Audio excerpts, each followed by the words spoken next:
2024년 12월 10일 화요일입니다. 삶의 현장에서 우리가 함께 나눌 오늘 하루 말씀 사도행전 21장 31절에서 22장 2절까지입니다. 그들이 그를 죽이려 할 때에 온 예루살렘이 요란하다는 소문이 군대의 천부장에게 들리매 그가 급히 군인들과 백부장들을 거느리고 달려 내려가니 그들이 천부장과 군인들을 보고 바울치기를 그치는지라. 이에 천부장이 가까이 가서 바울을 잡아 두 쇠사슬로 결박하라 명하고 그가 누구이며 그가 무슨 일을 하였느냐 물으니 무리 가운데서 어떤 이는 이런 말로 어떤 이는 저런 말로 소리치거늘 천부장이 소동으로 말미암아 진상을 알 수 없어 그를 영내로 데려가라 명하니라.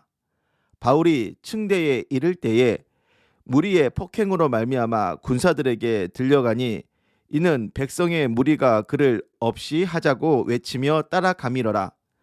바울을 데리고 영내로 들어가려 할 그때에 바울이 천부장에게 이르되 내가 당신에게 말할 수 있느냐 이르되 내가 헬라말을 아느냐 그러면 내가 이전에 소요를 일으켜 자객 4,000명을 거느리고 광야로 가던 애굽인이 아니냐. 바울이 이르되 나는 유대인이라 소읍이 아닌 길리기아 다소시의 시민이니 청컨대 백성에게 말하기를 허락하라 하니 천부장이 허락하거늘 바울이 층대 위에 서서 백성에게 손짓하여 매우 조용히 한 후에 히브리 말로 말하니라. 부형들아, 내가 지금 여러분 앞에서 변명하는 말을 들으라. 그들이 그가 히브리 말로 말함을 듣고 더욱 조용한지라. 이어 이르되. 오늘은 사도행전 122번째 시간 결박당하고 한 일. 바울은 성전에 이방인을 데리고 왔다. 그래서 율법을 어기고 성전을 더럽혔다. 라는 오해를 받고는 사람들한테 둘러싸여 구타를 심히 당하고 죽을 위기에 놓였습니다. 그때 예루살렘의 치안을 담당하던 로마 군대 천부장이 이 소식을 듣고는 군인들을 데리고 오죠. 백부장이 아니라 1000명급의 병력을 움직이는 천부장이 직접 와서 정리할 정도였다면 이 소동이 얼마나 심각했는지 알 수 있습니다. 이 로마군의 개입이 없었다면 바울은 정말 사람들에게 맞아 죽었을 거예요.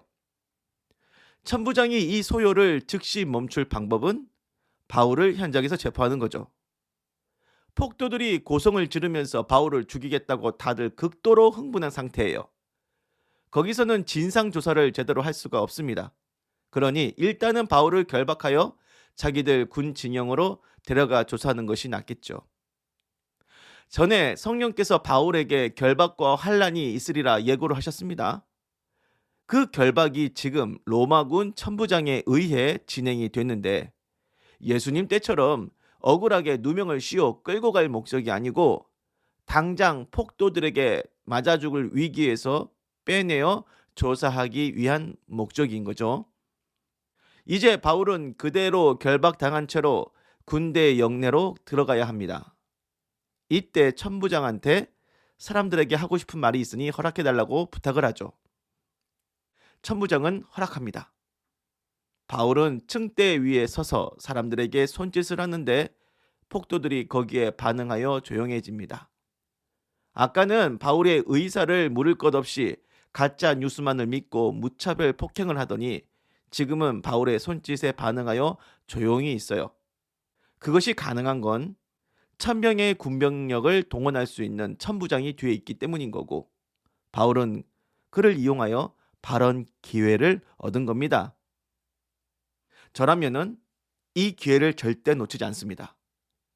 왜곡된 소문을 정정하여 오해를 풀려고 했을 겁니다.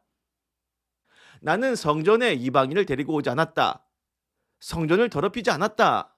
성전을 더럽히기는커녕 현재 나시린의 정결 기간을 수행 중이다.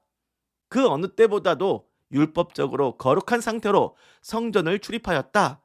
이에 대한 증인들도 여럿 있다. 그렇게 나를 강하게 변호하면서 상황을 해결하려고 애썼을 겁니다. 그런데 바울은 그 얘기를 하질 않아요. 부형들아, 지금부터 변명하는 말을 들으라 말을 하는데, 이 변명이 그런 내용의 변명이 아니에요. 자기가 예수님 처음 만났던 회심에 대해 말하는 겁니다.